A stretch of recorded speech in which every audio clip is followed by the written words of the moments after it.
자, 월간 모터바이크에서 오늘 소개할 모델은 혼다의 오토매틱 스포츠 투어러 NT1100입니다.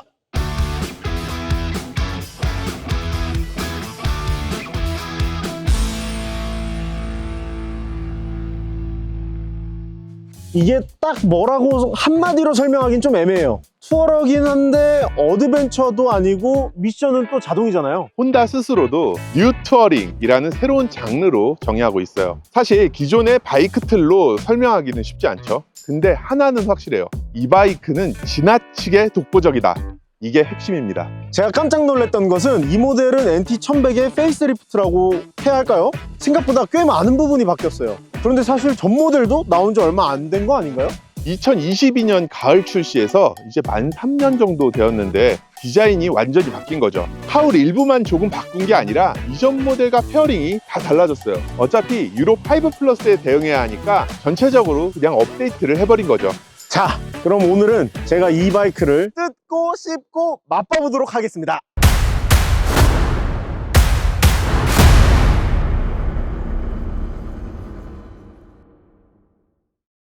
겉보기엔 달라 보이지만 사실 속을 까보면 아프리카 트윈 기반이죠. 맞아요. 엔진은 동일한 1084cc 수랭 병렬 2기통이고요. 프레임도 반쯤 공유하는 구조예요. 차이는 공기역학을 고려한 투어러 스타일의 외형과 17인치 전후 휠, 그리고 낮아진 시트고와 짧아진 휠베이스 정도인 것 같아요. 근데 그 조금 손본 게 정말 느낌을 완전히 다르게 만든 것 같아요. 얘는 철저하게 올로드 투어링 모델이에요.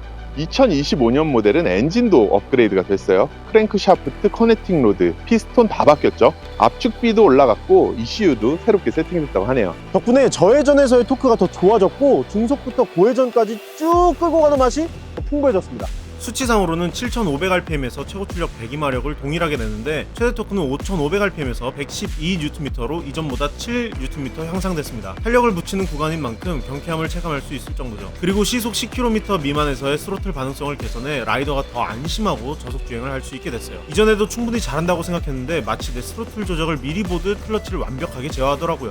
그리고 빼먹으면 안 되는 중요한 거, 2025년에는 전자식 세미 액티브 서스펜션이 장착되었습니다. 기존 서스펜션은 리어 프리로드만 조절이 되는 깡통 서스펜션이었는데 진짜 큰 업그레이드인 것 같아요. 이 모델의 가치를 동급 이상으로 만들어줄 수 있는 변화로 전반적인 핸들링부터 크고 작은 충격 흡수, 역동적인 라이딩까지 모두 향상됐어요. 이전 모델을 타는 입장이라면 꽤 배 아픈 변화죠. 이 바이크가 온로드 모델치고는 150mm의 긴 트래블을 가지고 있거든요. 이게 아마도 아프리카 트윈의 영향이 남아있는 거 아닐까요? 저는 그래서 사실 더 마음에 들었어요. 갑작스러운 요철들이 나타났을 때 일반 스포츠 투어러라면 꽤 불편해지는데 NT1100은 정말 여유롭게 지나가 버리더라고요. 이외에도 되게 많은 상황에서 세미 액티브 서스펜션의 효과가 더 크게 느껴지는 것 같아요. IMU가 탑재된 만큼 더 세밀하게 정보를 얻어낼 수 있는데 차량 속도, 가속과 감속, 기울임 정도, 포크 작동 상태를 모두 계산해서 실시간으로 최적의 댐핑을 제공한다고 해요. 게다가 24단계로 프리로드를 조절할 수 있는 점도 동승자나 짐적재가 잦은 투어러에게 아주 반가운 기능이에요. 라이딩을 제대로 즐기는 라이더라면 프리로드, 그러니까 제대로 된 초기 하중을 설정하는 게 서스펜션 세팅에 있어서 얼마나 중요한지 잘 알고 계시겠죠? 주행 모드만 있는 게 아니라 자동 변속에도 일반 드라이브 모드와 스포츠 모드, 그래서 D, S 모드가 따로 있고 스포츠 모드는 3단계로 설정할 수 있어요. 그리고 완전 수동도 되잖아요.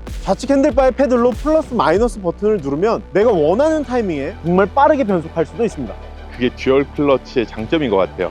이 스포티하게 타려면 수동 모드가 필수인 것 같아요. 특히 이 고개를 넘는 와인딩 구간에서는 기어를 고정해두는 편이 훨씬 더 편하잖아요. 기어를 발이 아닌 손으로 바꾸는 게 마치 게임을 하는 것 같았어요. 하체는 홀딩에만 신경을 쓰고 손으로 기어를 조절하다 보니까 오히려 또 색다른 재미가 있더라고요. 업다운 시프트 모두 정말 부드러운데 특히 다운 시프트 상황에서 완벽한 레브 매칭을 해줄 때마다 NT1100의 진짜 가치가 크게 와닿습니다. 혼다는 2010년에 당시 가장 진보된 모터스포츠였던 F1에서 DCT 기술을 가져와 VFR 1200F를 출시했어요. 당시에는 편리함과 스포츠성에 대한 긍정적인 평가와 함께 늘어난 무게와 아쉬운 연비가 단점으로 지목됐죠. 하지만 지금의 NT1100은 15년이 넘는 시간 동안 개선의 개선을 통해 완성된 만큼 DCT 기술에서 아쉬운 점을 찾기 어려울 정도예요. 만약 꼽는다면 너무 부드러워서 재미가 반감된다는 억지를 부려야 할 정도죠. 전자장비도 탄탄합니다. 코너링 ABS, 트랙션 컨트롤, 크루즈 컨트롤, 두 가지 유저 설정을 포함한 5가지 주행 모드가 있어요. 그리고 이전 모델에서 아쉬웠던 점으로 꼽았던 부분인데 EMU가 드디어 추가됐습니다. 박수! 이거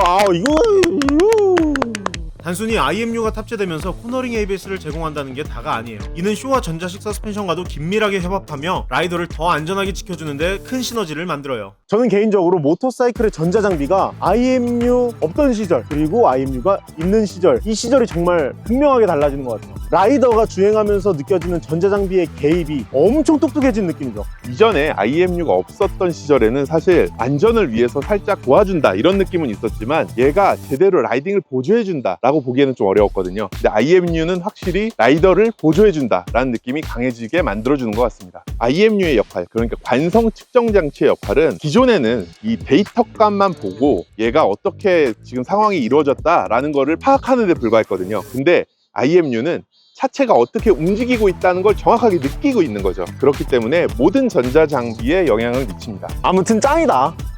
사실 이전 모델에 아프리카 트윈에는 있는데 NT1100에만 뺐었거든요. 약간 원가 절감이다 이런 이야기도 있었는데 이번에 넣어주면서 좀 이제 그런 불만들이 해소될 것으로 보입니다. 계기판은 6.5인치 터치스크린인데 애플 카플레이, 안드로이드 오토도 지원하고 있어요. 단 헬멧 블루투스 장비를 연결하는 게 필수고요. 초반 설정이 조금 번거로운 게 있습니다. 그래도 일단 연결하고 나면 완전 신세계예요. 핸들 왼쪽 스위치 박스가 진짜 복잡해요. 원하는 버튼을 한 번에 찾기가 좀 힘들더라고요. 십자가 형태기는 한데 메뉴 사이를 움직이면서 설정하는 게 아니더라고요. 정차 시에는 터치스크린으로 설정할 수 있어서 편하거든요. 근데 주행 중에는 확실히 불편했습니다. 앞으로 혼다는 유저 인터페이스 부분은 조금 더 개선하면 좋을 것 같아요. NT1100의 윈드스크린은 수동 조절이지만 이제 주행 중에도 한 손으로 조작할 수 있어요. 어깨 옆쪽까지 막아주는 디플렉터가 바람을 굉장히 잘 막아주더라고요. 진짜 장거리 주행에 최적화되어 있는 모습입니다. 특히 엔진 측면에 더해진 하부 디플렉터는 다리로 오는 바람과 각종 오염물질을 효과적으로 막아줍니다. 왼발의 기어 시프트 레버가 사라지면서 사실상 풋패그에 발을 올려두는 일만 하게 되는데 이때 공기정을 줄여서 더욱 편안한 장거리 주행을 제공하죠. 아쉽게도 시승 차량에는 사이드 케이스가 장착되지 않았지만 순정 사이드 케이스의 용량이 각각 4리터씩 확장되어 양쪽에 풀페이스 헬멧을 수납할 수 있습니다. 그리고 라이더 시트 디자인을 개선해 약 20%의 면적을 넓혔고 동시에 발 착지성은 그대로 유지해 편안함도 개선했습니다. 여기에 열선 그립, 센터 스탠드, USB 소켓 등으로 라이더의 편의성도 빼먹지 않은 게 마음에 드네요. 현재 다양한 브랜드가 자동화 미션 기능을 탑재하는 가운데 과연 이 변화가 라이더들에게 좋은 영향인가, 그들이 원하는가에 대한 의문이 있었습니다. 하지만 NT1100의 완성도라면 최소한 자동화 미션을 선택했다는 이유로 아쉬움이 드는 일은 없을 것 같습니다. 오히려 혼다의 플래그십 투어러인 골드윙의 절반 가격으로 가성비 넘치는 투어러를 얻는 느낌이랄까요? 2025년 모델은 전자식 서스펜션과 DCT를 포함하고 2,100만 원입니다. 가격은 소폭 올랐지만 세미 액티브 서스펜션이 추가된 걸 생각하면 오른 것도 아니네요. 혼다 NT1100은 편하고 빠르고 가격까지 합리적인 그야말로 3마리 토끼를 다 잡은 모델이었어요. 대형 투어러에 대한 진입 장벽은 낮추고 탈수록 재미가 있는, 말씀하신 대로 지나치게 독보적인 존재네요. 자, 저희가 준비한 내용은 여기까지입니다. 더 자세한 내용은 월간 모터바이크 잡지와 웹사이트를 통해서 확인해 주시기 바랍니다. 다음 시간에는 더 재밌는 바이크와 더 과격한 액션으로 돌아오도록 하겠습니다. 더? 더. 지금까지 월간 모터바이크 양현용 편집장 윤현수 기자였습니다. 좋아요, 댓글, 구독, 알림 설정은 영상을 만드는데 큰 힘이 됩니다. 근데 어떤 분들이 리플 남겨주셨다 지난번 영상에. 왜요? 이 더운데 옷 그렇게 입고 괜찮으시냐고. 아이씨, 더 죽을 것 더 죽을 것 같지만 이럴 때일수록 모터사이클 문화를 위해서 저희 장비를 똑바로 입어야 되지 않겠습니까? 그리고 여름에 다치면 이 땀 때문에 굶어요.